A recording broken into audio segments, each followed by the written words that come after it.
And remember, if you're not already becoming everydayer, subscribe to Locked On Nittany Lions on YouTube and wherever you get your podcasts for the latest analysis around your favorite Penn State sports. And in this final segment, we're talking about one of those favorites. It's Penn State men's hockey, as they have a series out in Minnesota this weekend. We welcome back Penn State men's hockey color commentator Eric Ohlson to the show to discuss this one. You can follow him on X, formerly known as Twitter. You can also listen to him broadcast alongside Brian Tripp on GoPSUSports.com. Eric, I appreciate the time. This series against Minnesota is all too important because right now Penn State is tied at 23rd in the pairwise.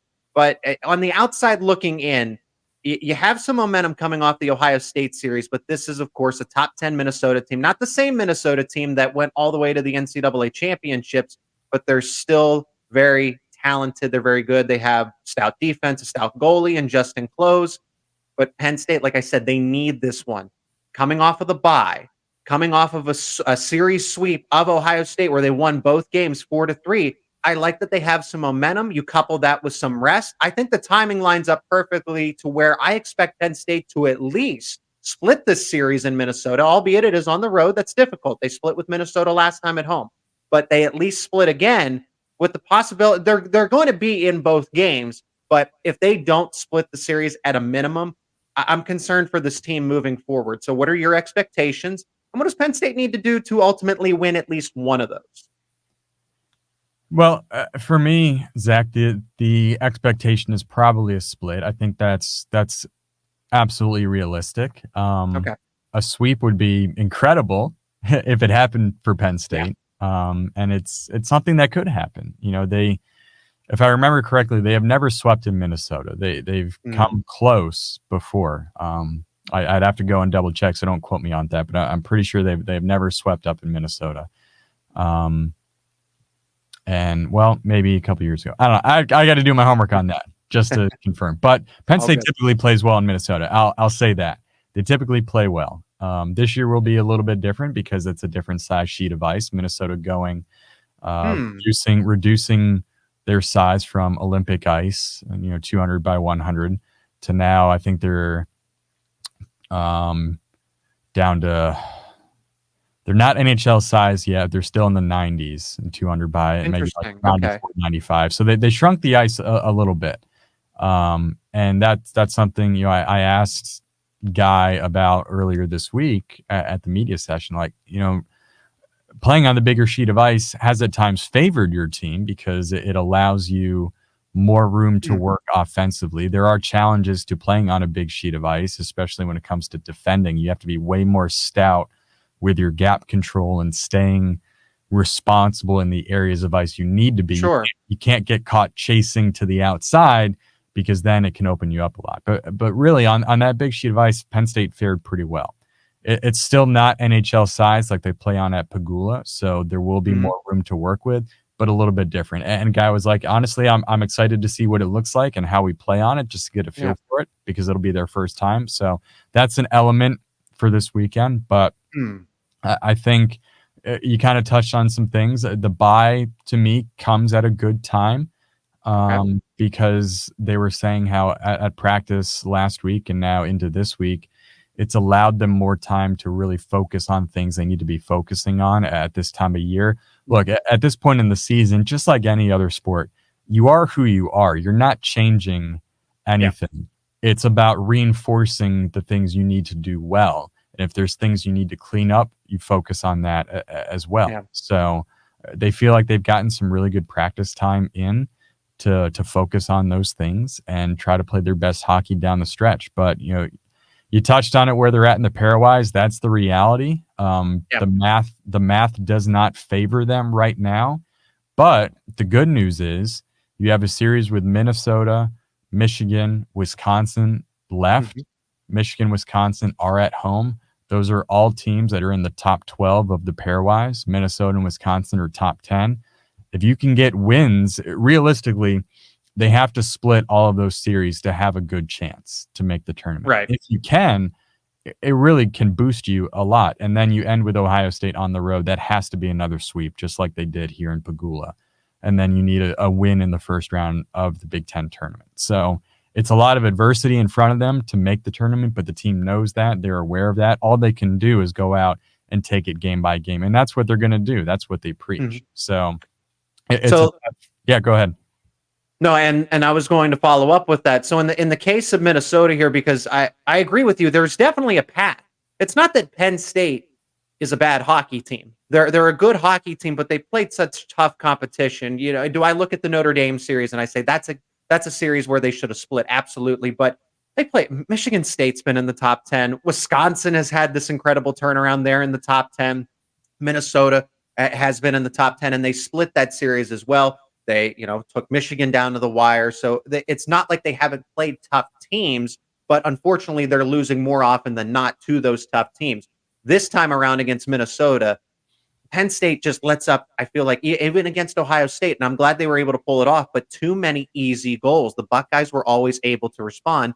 Minnesota is better. They're going to make you pay for allowing those easy types of goals. So is Penn State a veteran who's now, I thought he was going to be gone at this point, Justin Close. I thought he was going to be finished in goal after last season, but he is back for at least, I think, one more year, right? I don't know his COVID eligibility, but he's still in goal, and he's a veteran, has all the experience in the world, and he is a wall.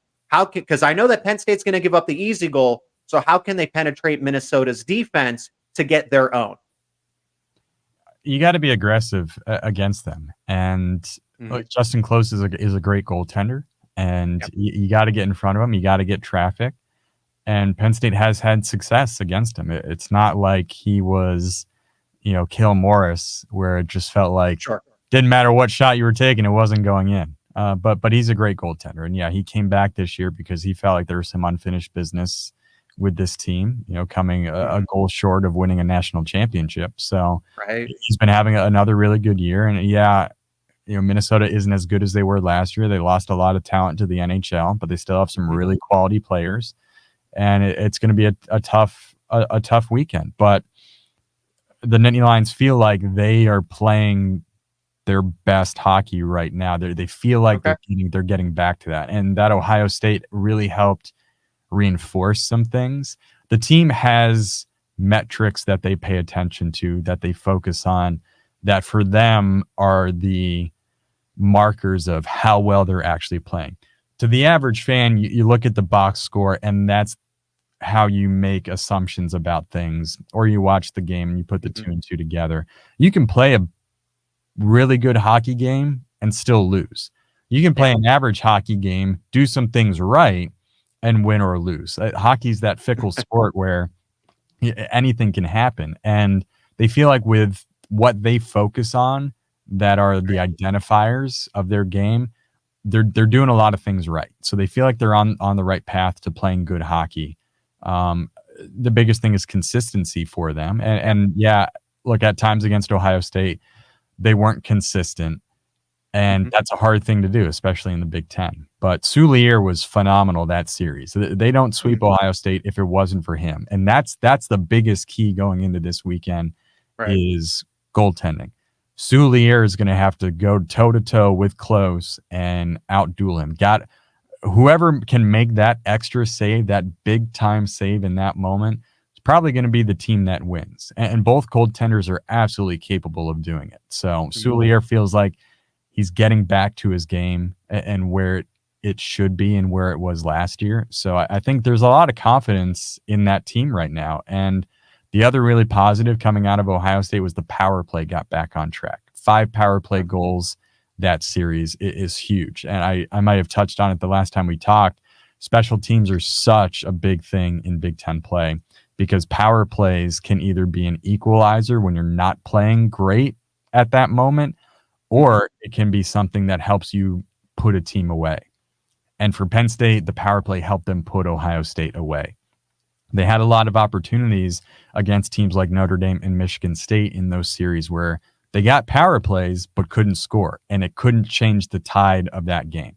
So special teams, again, are going to be a huge part of this weekend, capitalizing when you can, not allowing Minnesota to score on the power play. And the best way to do that is not take penalties. And that was something Penn State did a much better job of against Ohio State, not taking the bad penalties where now you're killing a lot. So a lot of positives, I think, going into the weekend and what's going to be a tough series. It's not an easy place to play up there in Minnesota, but it's a barn where the team really has found success in the past, managing to get splits up there. Let's see if Penn State can build a winning streak. They go into the series Friday and Saturday. Penn State going in 12-11 and 3 overall. Minnesota 16-7-5. Minnesota number 9 in the pairwise. Penn State tied at 23. And on Friday, you can watch that one at 7 p.m. Eastern time. That one's actually going to be on Fox Sports 1. And then on Saturday the 10th at 4 p.m., both out there in Minneapolis. And if you want to listen to Brian Tripp and Eric Ohlson himself on the call, you tune in on gopsusports.com for both of those games. Eric, I appreciate the time as always. Safe travels, and let's see if Penn State can pull this off. Thanks again. Yeah, I appreciate it, Zach. Thanks.